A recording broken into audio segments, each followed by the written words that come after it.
Hey there. My name is John. Thank you for listening or for watching the Christian Media Marketing Show. I am doing it from the road, from my hotel room this week. I am traveling, working with a large mission organization, and I really don't like to record these way in advance because things change all of the time. In fact, in the day of recording this week, the announcement that I'm reading about is that Google is going to follow Apple's pattern and they are going to be stopping the tracking from cross different sites from one site to another, which is what has been happening for years. And it's going to make a big impact. When Apple put this into practice, it made a huge impact on Facebook or Meta's advertising business. And I see this happening in Google having an even bigger effect. And in reality, for the short term, it will probably have an impact on our ability to target on some of our ads. Now, it's really important then that you and I are continually testing and building audiences so that we can still see the results that we're looking for, which is to give people in every place, in every language, every tribe, every nation, the opportunity to hear the good news, not just once, but over and over in a culturally relevant way in their heart language, and then give them the opportunity to explore more, to seek more, and be connected with someone who can then walk with them, bring them to faith in Christ, meet with them face to face, disciple them, and help them reach out to their relationship network as well. There is a lot of partnership that is going on. The meeting that I have just this week is just one example of many different organizations that are coming and working together as we do the marketing in certain countries, but many teams then are following up with the people who are expressing interest in Jesus. And we'll share more about that a little bit later at a different time and a different show. But what I'd like to share with you all today is to continue with this idea of Google Analytics, and specifically Google Analytics 4. It is a major change. They continue to update it. There are new things that are being released, new capabilities that are coming to it all the time. And so I want to share with you how you can leverage your Google Analytics data for audience building.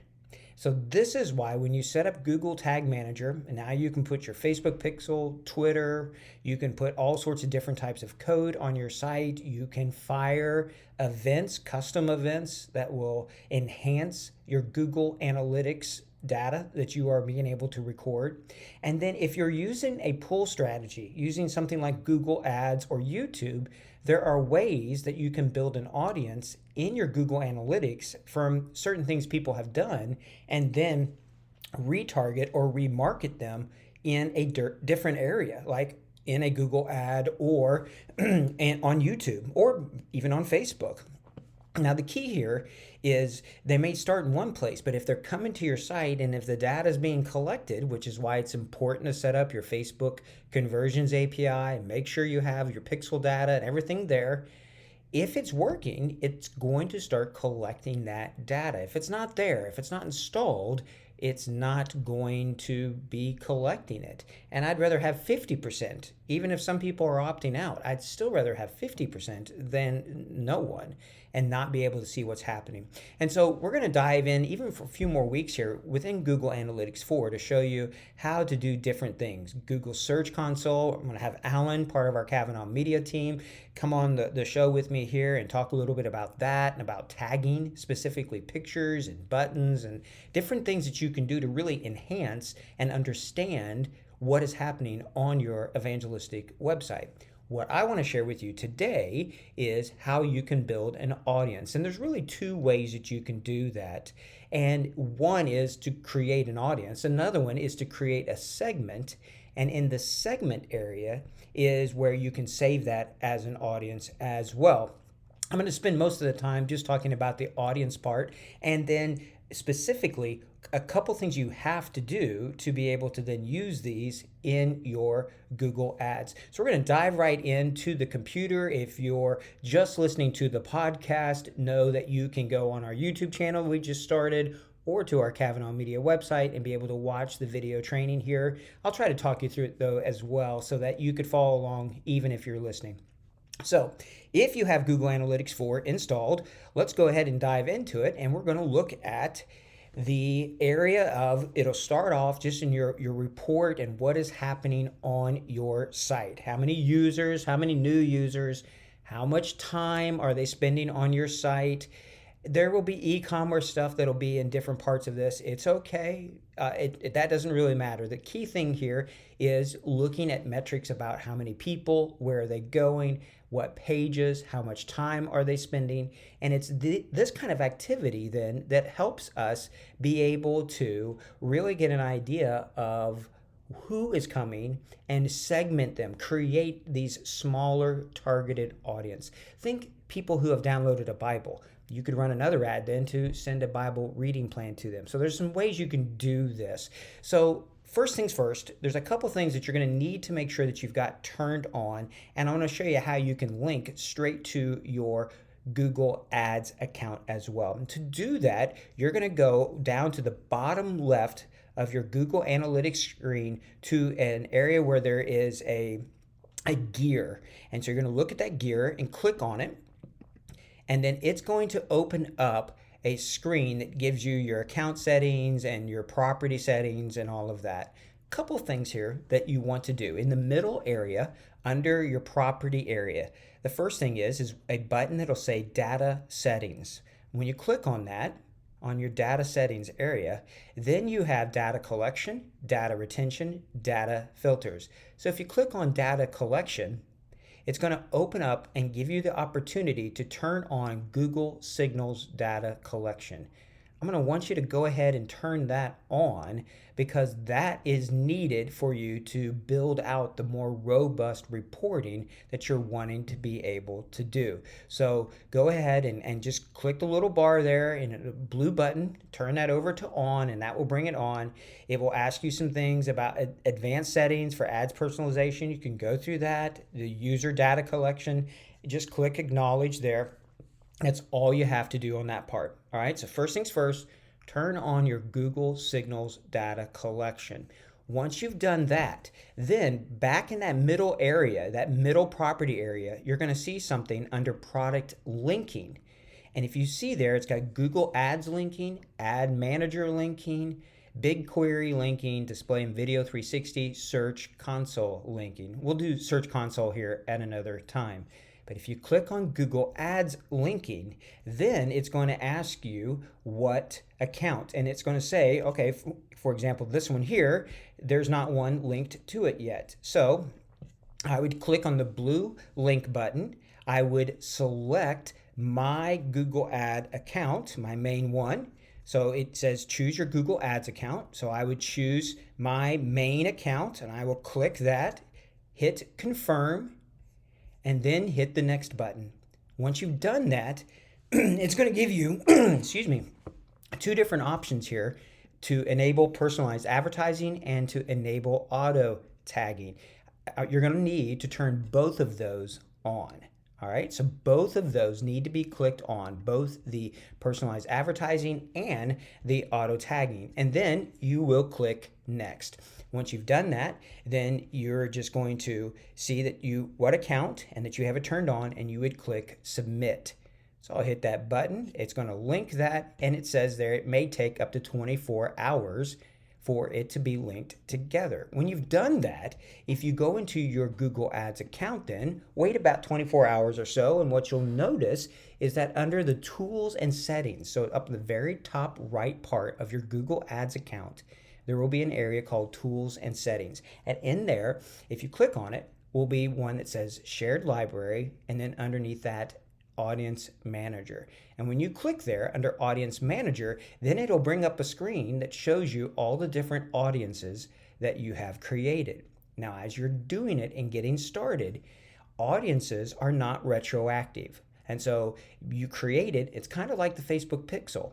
So once it starts recording, it's from that point on. Segments are different. Segments can look backwards, but your audiences here Start when you create them and move on. So it's going to say too small. It's going to be really small there when you're first getting started. And it'll depend a little bit on just how many people are coming to your site or doing certain things that you have set up.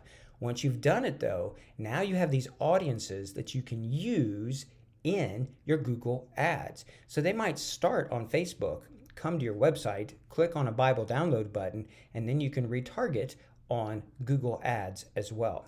Pretty neat. All right, let's go back into Google Analytics here. And in Google Analytics 4, there's two ways to build your audiences. The easier way, in my opinion, is just to go over here and click under Configure. So on the left side of your screen, you're going to have Reports, Explore, Advertising, and Configure.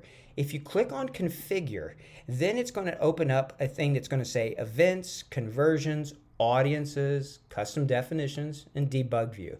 Now the events are really interesting. And if you're looking at this video, you can see what kind of events are happening. Videos, visits, page views, clicks on buttons, file downloads, lots of really interesting information there. Scrolling, all sorts of stuff. Each one of these could be something that you could use to segment your audience. But what I want to look at is the audience button itself. So when you click on audiences, then it's going to give you the opportunity to create a new audience. And so when you're doing this, when you're creating this audience, all you need to do is click on the blue new audience button. When you click on that blue new audience button, then it's going to say create a custom audience, and you can start from scratch, or it's going to give you some different types of suggested audiences. So recently active users, it's got some on here that are e-commerce ones, but there's also templates. And if you click on that button, then you have demographics. So you could do men versus women. You could do technology, mobile versus desktop or tablet, where you got your visitors from, acquisition. So maybe Facebook versus Google. There's a lot here that you could do. So when you're in these, you could just click from the start, from scratch, on the create a custom audience, and then it's going to say include users when. And when you click underneath that, it's going to give you a condition. So let's say we want on events for when somebody has clicked on the Bible download button. Then I would hit the click button. And so this would include any users who have clicked, and I can add parameters to this. I can also make it an or statement. So if I have more than one button, like if I want it to be both Android and iPhone users, I could add them both together here. Do all of these selections, and then you can set for how long you want people to be in this audience bucket, in essence.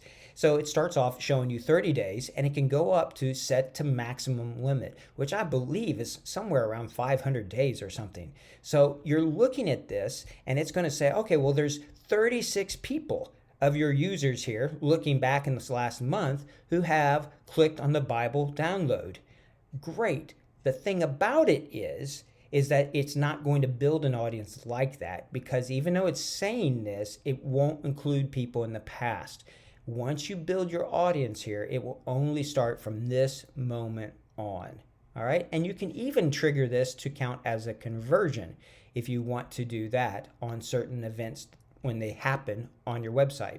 So you would need to hit here where it says untitled audience, click in there, give it a name, and then you're just going to click save. Right? And once you've done that, now you have an audience, another audience that will show up in your Google Ads that you can retarget. Once you first do it though, you're going to notice it's going to say less than 10 users. That's because it is just starting now to start to build out your audience. All right. Now, the other way that you can do this is you can come under the Explore button. And there's a lot to this one, and I'm not going to dive too deep here because it could almost be its own show and its own episode, but I do want to show you how you can use it. So on the left, right under Reports, you will click on Explore. And when you do that, it's going to give you the option to use a blank, freeform, funnel exploration, or a path exploration. If you click on freeform, then here's a really cool one, and to show you a little bit just about how it can work, you have segments. So segments are different parts of your audience. And so you can set the date, you can say and use certain segments, and then you can break them down even more. The example I'm showing here on the video is people who have come to the site, all users, by country. And the bigger the circle, the more people that are coming to it. And there's some places where there's very few. And so if there's not more than 10, it's not going to show up.